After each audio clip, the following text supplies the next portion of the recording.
Chào mọi người, hôm nay tôi muốn nói về một chủ đề rất quen thuộc đến mức mà nhiều người gần như không còn đặt câu hỏi về nó nữa. Đó là rượu. Khi nhắc đến rượu bia, người ta thường nghĩ ngay đến tác hại của nó lên gan, tim mạch, đến huyết áp, tai nạn giao thông hay những căn bệnh nguy hiểm khác. Nhưng hôm nay tôi không muốn nói nhiều về y học. Tôi muốn nói về những thứ khó nhìn thấy hơn, những thứ không hiện lên trên phim X-quang, không có trong tờ giấy xét nghiệm, nhưng lại để lại những vết hằn tâm lý rất sâu trong đời người. Không chỉ đối với người uống, mà còn đối với vợ, con, gia đình và những người xung quanh họ. Bởi khi một người uống rượu, người đó không phải là người duy nhất chịu hậu quả. Có những người nói, tôi uống tiền tôi, có làm phiền ai đâu. Nghe thì có vẻ hợp lý, nhưng thử nghĩ mà coi. Nếu mỗi lần ông uống rượu là một lần vợ phải chờ điện thoại giữa đêm, con cái thấp thỏm nghe tiếng cổng mở, hàng xóm nghe tiếng cãi vã, thì đó có còn là chuyện của riêng một người hay không? Điều đáng nói là phần lớn những khó chịu do rượu bia gây ra không có xuất hiện liền. Chúng tích tụ, âm thầm, lặng lẽ, giống như nước nhỏ từng giọt lên đá, ngày qua ngày, làm biến dạng luôn tảng đá đó.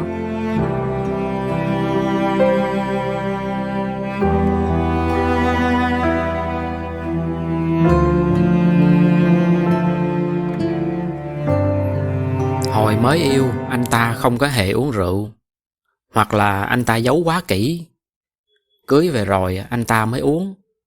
Lúc đầu uống ít cho vui với bạn bè, về nhà thì vẫn hòa nhã với vợ mới cưới, vợ chồng son mà. Chỉ là lè nhè chút thôi. Rồi từ từ anh ta lè nhè càng nhiều hơn. Vợ khó chịu vài câu thì anh ta chửi bới. Rồi từ từ mới đến một cái bạt tai. Sáng ra anh ta còn biết xin lỗi vợ.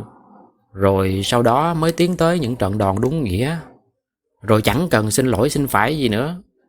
Anh ta nghĩ mình say nên có đặc quyền được bỏ qua hết.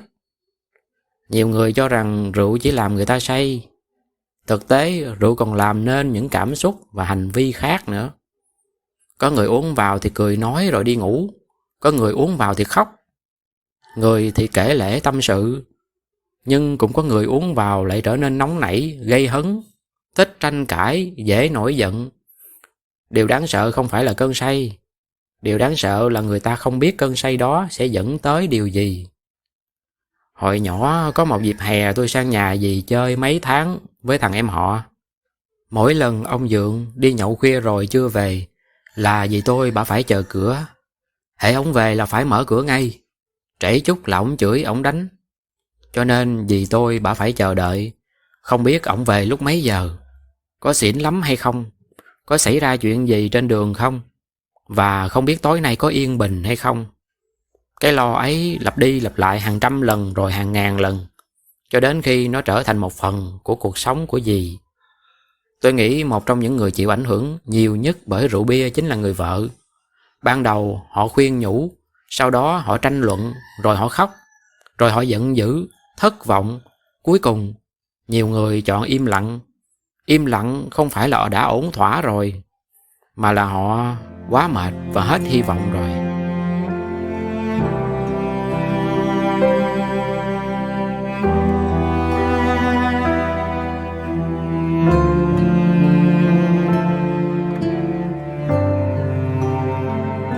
Nếu người vợ là người chịu tổn thương nhiều nhất, thì những đứa con thường là những đứa mang vết thương lâu nhất. Một đứa trẻ sống trong gia đình có người thường xuyên say xỉn, không nhất thiết phải bị đánh mới bị tổn thương. Nó nghe tiếng cha nó đánh mẹ nó là cũng đủ rồi. Sáng ra nó mò vô phòng ngủ của cha mẹ nó, và nó mừng vì mẹ nó vẫn còn sống. Nó nhớ lại những âm thanh rất quen thuộc hồi đêm qua là quá đủ để sợ hãi. Tiếng xe máy lúc nửa đêm, cổng mở ra, tiếng bước chân loạng choạng, rồi cãi vã của người lớn, tiếng đồ vật vỡ tan. Đợt hè đó tôi còn nhớ vì tôi phải dắt hai đứa em họ và tôi đi chạy trốn ông Dượng. Tại vì ngủ quên mở cửa trễ cho ổng, nên ổng lấy cái cây mũi chĩa, loại để đâm cá ngoài đồng đó, đi săn lùng vợ con. Tụi tôi phải chạy sang núp dưới gầm giường nhà bà Bảy hàng xóm. Rồi tôi ngủ quên tới sáng lúc nào không hay. Theo thời gian thì đứa trẻ bắt đầu học cách quan sát, học cách đoán tâm trạng của người lớn, học cách biết khi nào nên im lặng, học cách tránh xa những cái cuộc xung đột. Nó trở thành một chuyên gia đọc cảm xúc khi còn quá nhỏ, một kỹ năng mà đáng lẽ nó chưa cần phải học. Nhiều đứa trẻ lớn lên trong môi trường như vậy đó, luôn sống trong trạng thái cảnh giác, không biết tối nay chuyện gì sẽ xảy ra, không biết cha sẽ vui hay buồn, không biết căn nhà sẽ yên bình hay hỗn loạn. Điều đó tạo nên một cảm giác bất an kéo dài cho nó, một cảm giác mà nhiều người vẫn mang theo đến tận khi trưởng thành. Một điều rất đáng suy nghĩ, nhiều người cha thực sự thương con, họ làm việc vất vả, hy sinh kiếm tiền nuôi con ăn học, nhưng tình thương thôi là chưa đủ. Một đứa trẻ không chỉ cần được yêu, nó cần cảm thấy an toàn. Một người cha có thể thương con rất nhiều, nhưng mỗi tuần đều có vài đêm say xỉn, vài trận cãi vã, thì trong ký ức của đứa trẻ sẽ tồn tại hai hình ảnh: một người cha yêu thương và một người cha khiến nó sợ hãi.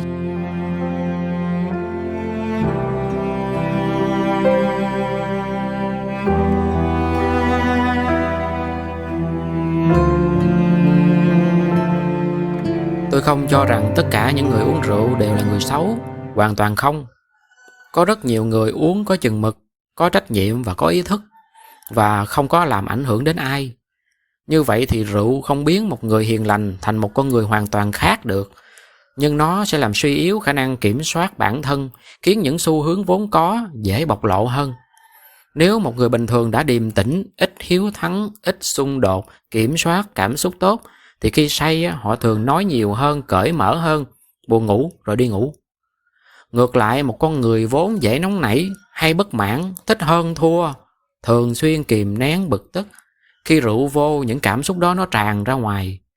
Cái nữa là cảm xúc đang tồn tại trước khi uống cũng ảnh hưởng.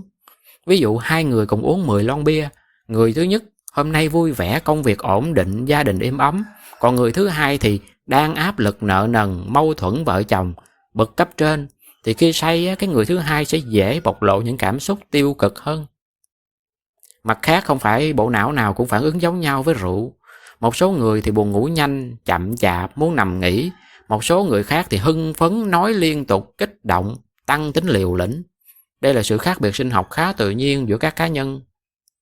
Thêm vào đó thì thói quen uống rượu lâu năm, gọi là tửu lượng đó, cũng làm nhiều người trông rất tỉnh táo, đi đứng bình thường, nói chuyện rõ ràng. Nhưng thực tế, nồng độ cồn vẫn rất cao trong máu rồi đó. Ngược lại, có người tửu lượng thấp, uống ít nhưng nhanh chóng mất kiểm soát.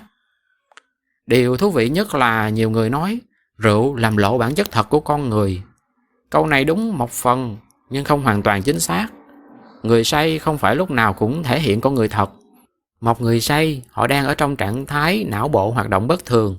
Vì vậy những gì họ làm khi say không nhất thiết phản ánh toàn bộ nhân cách của họ. Một thí dụ rất đời thường là hai người cùng lái xe trên một con đường. Một người có tay lái vững, một người lái xe rất ẩu. Rượu giống như việc làm cho đường trơn hơn. Người lái giỏi có thể vẫn đi được dù kém an toàn hơn. Người lái ẩu thì rất dễ lao xuống vực bỏ mạng. Con đường trơn là vấn đề, nhưng kỹ năng lái xe trước đó cũng là đa phần của một câu chuyện.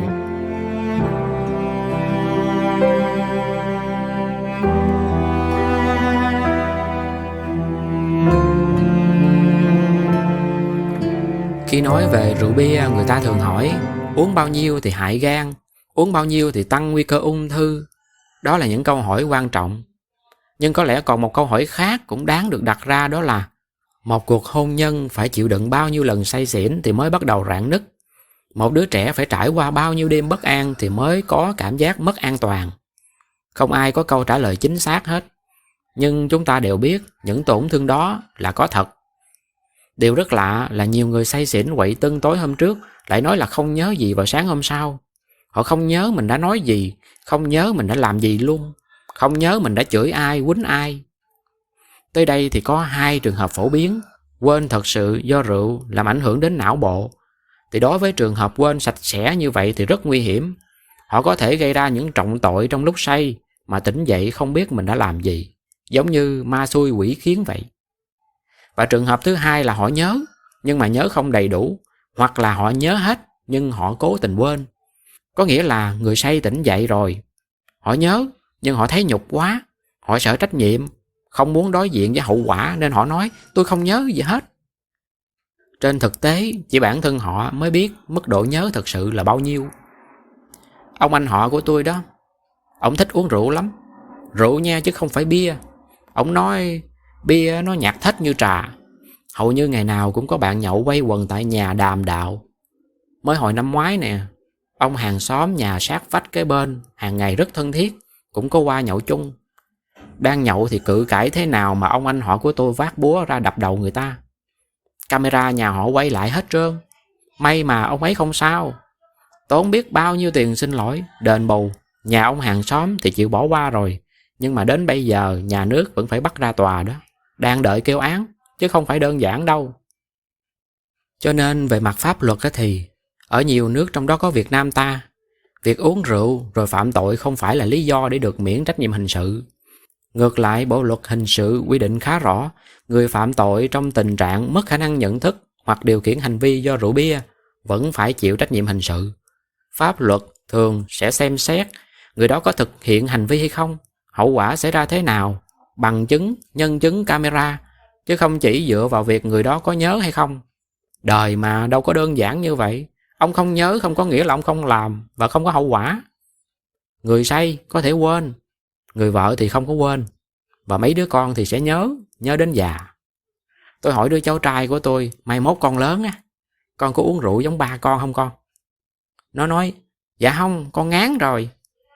Tôi mới chọc nó, mày có uống rượu bao giờ đâu mà kêu ngán? Dạ, tại ba con uống hết phần của con rồi, giờ hửi mùi rượu thôi con cũng muốn ói. Tôi cũng vậy đó, tôi cũng ngán rượu lắm, mặc dù tôi không có uống rượu. Hài ghê đó các bạn.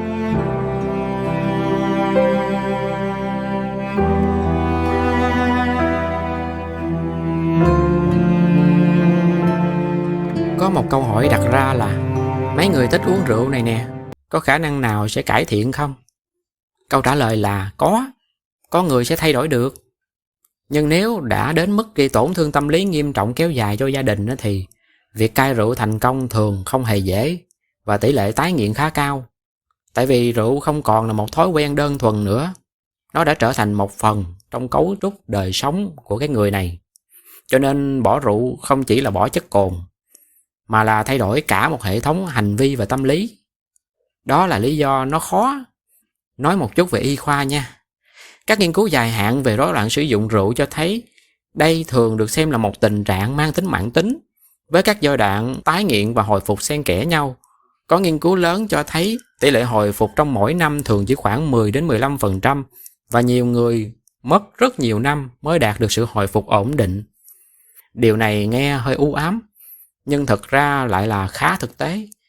Có một điều thú vị mà nhiều người không biết, đó là cái thứ dự đoán khả năng bỏ rượu thành công không chỉ là hiểu biết về tác hại, sợ bệnh gan, sợ ung thư, mà thường là lúc người đó thật sự nhận ra mình đang mất thứ gì đó. Ví dụ, vợ chuẩn bị ly hôn, con không còn muốn nói chuyện, mất việc, tai nạn, hoặc một khoảnh khắc tỉnh táo hiếm hoi khi họ nhìn thấy toàn bộ đống đổ nát mình đã tạo ra. Có người kể rằng sau nhiều năm uống rượu, điều khiến họ bỏ không phải là nỗi sợ chết, mà là nhận ra người thân đã bắt đầu sống tốt hơn khi họ vắng mặt. Câu đó đau hơn rất nhiều một kết quả men gan tăng. Nhưng cũng có một thực tế khác là không phải ai có gia đình tan nát cũng sẽ thay đổi. Có những người bị vợ bỏ, con xa lánh, mất tiền, mất việc, nhưng vẫn tiếp tục uống. Các nghiên cứu về nghiện cho thấy hậu quả gây ra do rượu không phải lúc nào cũng đủ để chấm dứt cái chuyện thích uống rượu này. Có nghĩa là anh ta thấy gia đình khổ thế này rồi mà vẫn muốn uống hả? Cái ông trả lời, có thấy, nhưng mà không có ngưng uống được. Đó là lúc con người đó đã bị ma men chiếm lĩnh rồi đó. Tuy nhiên cũng đừng có quá rằng một khi đã nghiện nặng thì hết cứu, điều đó cũng không đúng. Nhiều nghiên cứu cho thấy rất nhiều người cuối cùng vẫn đạt được trạng thái hồi phục lâu dài, đặc biệt khi có điều trị, hỗ trợ xã hội, hỗ trợ gia đình hoặc tham gia các chương trình hồi phục. Điều đáng chú ý là gia đình thường đóng vai trò rất lớn trong quá trình hồi phục, Nghiên cứu cho thấy sự tham gia của người thân có thể giúp tăng khả năng người nghiện bắt đầu điều trị và duy trì thay đổi lâu dài. Như vậy, người ta có thể hay thắc mắc là liệu người nghiện rượu có thay đổi được không? Nhưng tôi nghĩ câu hỏi đúng và sâu sắc hơn đó là họ sẽ thay đổi trước hay gia đình họ sẽ kiệt sức trước? Bởi trong rất nhiều gia đình, cuộc chiến không kết thúc vì người nghiện bỏ được rượu. Nó kết thúc vì người thân đã không còn đủ sức để mà chờ đợi nữa. Không phải ai uống rượu cũng mất gia đình, nhưng rất nhiều gia đình đã phải đặt cả tuổi trẻ của người vợ, cả tuổi thơ của con cái vào việc chờ đợi một sự thay đổi có thể sẽ không bao giờ đến. Như vậy, họ có nên chờ đợi không? Hồi đó tôi cũng từng nói với dì tôi, bà hay gặp tôi là than thở, sao ông Dượng uống rượu, đánh chửi dì và mấy đứa em họ tôi hoài. Tôi nói, dì, ở không được thì ly dị cho rồi, đừng có gượng ép dì ơi. Cái bà im, không biết bà nghĩ tới nghĩ lui trong đầu thế nào, mà rốt cuộc cũng chịu đựng được ổng tới khi bà qua đời luôn. Mấy ngày sau khi dì tôi mất và cho tới bây giờ, tôi vẫn hay băn khoăn. Tôi biết dì tôi có cuộc đời làm mẹ khá tốt vì mấy đứa em họ tôi đều thành đạt. Nhưng không biết cuộc đời làm vợ của bả thì dì tôi có hạnh phúc hay không. Cảm ơn cả nhà và hẹn gặp lại trong kỳ tới.